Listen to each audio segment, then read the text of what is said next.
Greetings everyone, welcome to Just Advance. This game was played in European Club Cup. With the white pieces, we have Abhimanyu Puranik, also the one player you can count on to playing absolute crazy ideas, facing off against Budima Armend.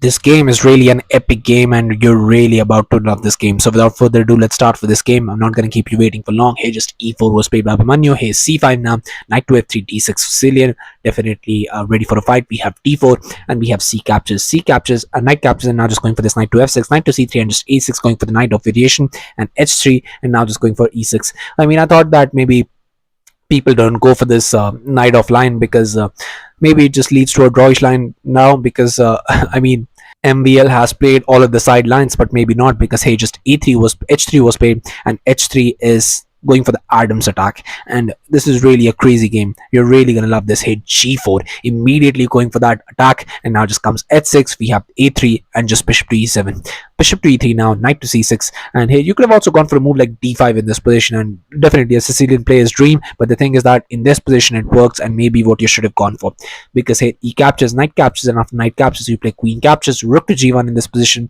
and here after queen to a5 check you just block with the queen. You can trade, but even after then white is the one better because this and this is coming. You can castle queenside, your knight is already on the center, you can just develop the bishop, get the bishop here as well. Those bishop pair is going to be absolutely monstrosities once you castle. Pawn pushes are absolutely going to happen, your pieces are not that developed. Definitely white is the one to be preferred here. But after bishop to e3 we have knight to c6, and here we have queen to d2, queen to c7 now, and a queenside castle by Abhimanyu. We have g5, just stopping the pushing of that pass pawns, stopping the position of those attacking pawns, but just king to b1 now. A nice prophylactic move, always helpful whenever you have a dark square bishop. Here just bishop to d7, and now the move that you want to play in this position is a really calm move, but sometimes in attacking positions calm moves are the one that helps you win the game, which is this f3. F3 with the idea that you are going to have somewhere along the line h4 thrust and your pawns will be defended. So here once you go for rook to g8, h4, knight caps on d4, and after bishop captures you play bishop to c6, h captures, bishop to c4, just developing those pieces, and after queenside castle you play queen to e3, rook d to e8, and after this bishop jumps in you play queen to b8.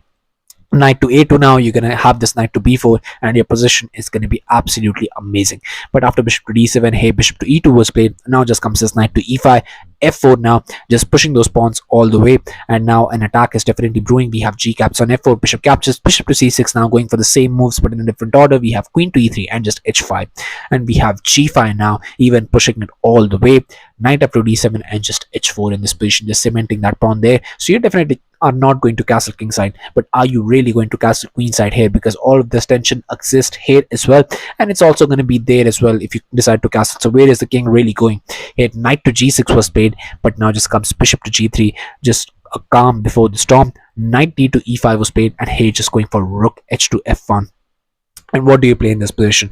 I mean, a move like queen to b6 does come to mind, because you know you would want to actually threaten some things in this position and put some pressure in. But do you really want to play queen to b6 before you push b5 in this position, because that is normally the idea in Neidorf. But here after queen to g1, rook to h7, you play this bishop to e1. Looks very passive moves, but the thing is that that's what engine gives here in this position as advantage for white, because here after bishop to f8 you play this bishop to f2, now putting some pressure towards the queen, and after queen to c7 you play knight to b3, and after knight to d7 you remaneuver the knight, bishop to d4 now, and after queenside castle it's saying that white is actually better. It's very difficult to identify why white is better. Obviously you don't have this because the knight is still covering it, but if the knight ever moves you're definitely going to have that, and somewhere along the line you're going to push those central pawns. So maybe you have some chances. The game is not completely hopeless for you after all, but the thing is that those knights are going to be absolutely monstrosities. But let's see what happens in the position.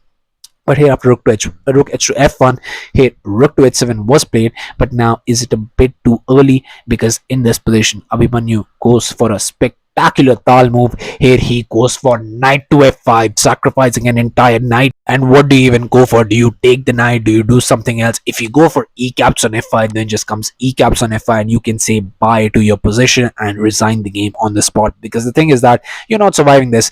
You're gonna have to play passive move like knight to f8 if you want to survive, and knight to f8 is a really terrible move because here f6 is coming. You want to still hold on to material, then just comes bishop to d8, saving everything, but just comes bishop to d3, now attacking the rook. Rook moves bishop to f5, just cutting off the entire thing. You cannot even go anywhere. Your pieces cannot go anywhere. If you go for knight to g6 now, then just comes bishop caps on g6. Now finally trading after f captures, you have even f7 check, and after king to f8, you play rook captures on d6, sacrificing a complete rook, because here after queen captures, you have this bishop captures. I'm attacking the queen, I'm attacking this. Rook is already eyeing this. After I take, there could be some chances here as well. So it looks absolutely phenomenal, and white is definitely going to be winning this game if you capture that.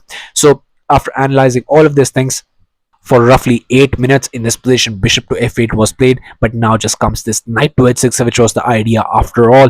And here just a queenside castle getting the king to safety, but just comes bishop caps on h5, bishop caps on h6. We have g captures, knight to c4 now attacking the queen, but here just queen to d4, knight g to e5, just getting those knights centralized. But the thing is that it is not enough here. Bishop to e2, we have bishop to e8, bishop to f4, and finally just going for b5, rook to g1 now, and here just knight to g6 was played.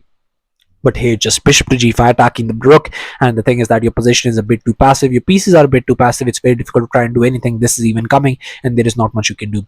Here rook to d7 was played, but now just comes bishop caps on c4, finally just trading that piece. B captures, queen to g7 now. Queen to g7 is just, I mean, going a bit too fancy by Abhimanyu, really, but a beautiful move, because the thing is that you cannot even capture this. If you capture rook captures, then just comes this h captures, and the thing is that next move I'm promoting, there is no way you can do anything. If you go here, then just bishop captures, there is no defense. If f6 g8 queen, king to b7, queen caps on e8, sacrificing a piece, and here after f caps on g5, now you just go for queen caps on e6, knight to f8, queen to d5 check, queen to c6, queen to f5, queen to c8, and here after rook caps on g5, there is no hope of surviving. I'm completely a piece up, actually a complete rook up if you will. I have passed pawns as well.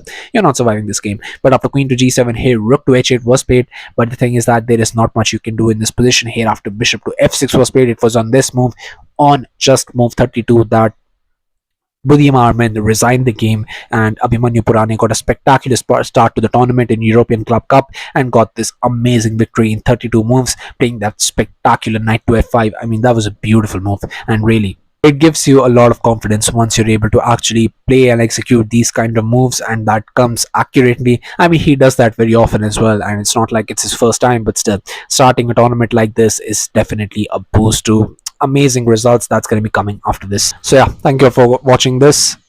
Really a great game played by Abhimanyu. I mean, that knight to f5 was spectacular, and this game was almost one of the best rounds that happened here, but definitely kudos to Abhimanyu for playing this game.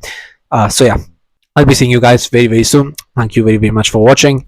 Just stay tuned and stay updated, because I sometimes come up with these amazing Tal games that you're really going to adore.